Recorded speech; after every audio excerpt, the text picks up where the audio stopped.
የሌማት ትሩፋት መርሃ ግብር በዶሮ በወተት በእንቁላል በአሳና በሌሎች ዘርፎች ላይ መሰረታዊ ለውጥ እያመጣ መሆኑን የግብርና ሚኒስትር ዴኤታ ዶክተር ፍቅሩ ረጋሳ ገለጹ።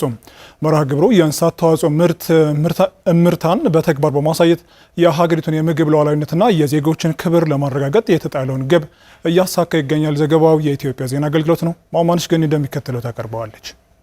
የሌማት ትሩፋት መርሃ ግብር ቀደም ሲል ትኩረት አጥቶ የነበረውን የእንስሳት ተዋጽኦ ልማት በቅንጅትና በቴክኖሎጂ በመደገፍ አሁን ላይ ተጨባጭ ውጤት እያስገኘ ይገኛል። ይህ የተጀመረው ሂደት የወተት፣ ማር፣ ስጋ፣ እንቁላልና ሌሎች ምርቶችን የቅንጦት ሳይሆኑ የዕለት ተዕለት ምግቦች እንዲሆኑ እያደረገ ነው። መርሃ ግብሩ የእንስሳት ተዋጽኦ ምርታን በተግባር በማሳየት የሀገሪቱን የምግብ ሉዓላዊነትና የዜጎችን ክብር ለማረጋገጥ የተጣለውን ግብ እያሳካም ይገኛል። የግብርና ሚኒስቴር ዴኤታ ዶክተር ፍቅሩ ረጋሳ ኢትዮጵያ የምግብ ሉዓላዊነቷን ለማረጋገጥ የምታደርገውን ጥረት ለማሳካት የእንስሳት ሀብትና ልማት ሚና ጉልህ መሆኑን ገልጸዋል። በ2018 በጀት ዓመት የገበያን ፍላጎት መነሻ በማድረግ የእንስሳት ምርታማነትንና ጤናን ለማጎልበት የዳልጋ ከብቶች ዝርያ ማሻሻልና የማዳቀል ስራዎች በስፋት መከናወናቸውንም ገልጸዋል። በዚህም 4.9 ሚሊዮን የወተት ከብቶችን ለማዳቀል የተያዘው እቅድ የተሳካ ሲሆን 160 ሚሊዮን ጫጩቶችን ለማሰራጨትና በኩሬዎችና በሰው ሰራሽ ሐይቆች የአሳ ምርት ልማት በስፋት እየተከናወነ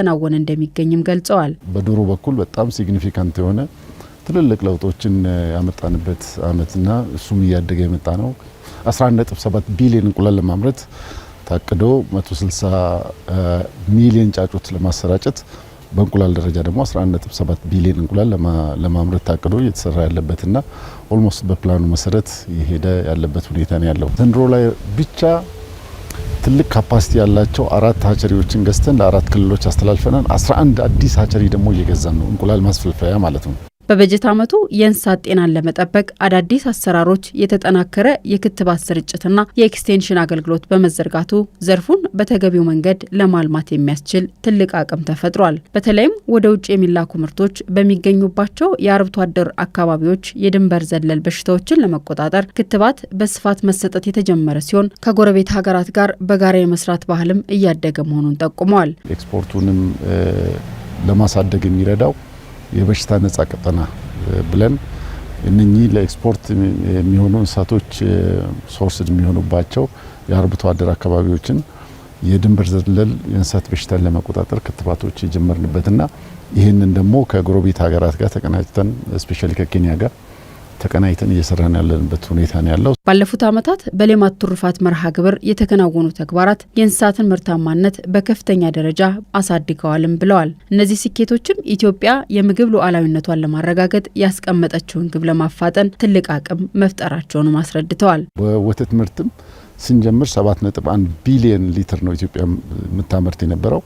አሁን ላይ ወደ 16 ቢሊዮን ወተት ነው በአመት እየተመረተ ያለው። ይሄም በእጥፍ ደረጃ ማለት እንችላለን እድገት ያሳየበት ትልቁ ደግሞ ሌሎችም የማር ምርትም የአሳ ምርትም በኩሬዎች በሰው ሰራሽ ሐይቆች እየተመረቱ ያሉበትም እነኚህ ሁሉ ስፔሻሊ ደግሞ የስነ ምግብ ዋስትና ኒውትሪሽን ሴኩሪቲ የምንለውን የኒውትሪየንት ዴንስ ፉድ የሚባለው ከእንስሳቱ የምናገኛቸው ምርቶች በእንደዛ ሁኔታ ለሀገር ለምግብና ስነ ምግብ ዋስትና መረጋገጥ በራሳቸው አስተዋጽኦ እያደረጉ የሚገኙበት ሁኔታ ነው ያለው።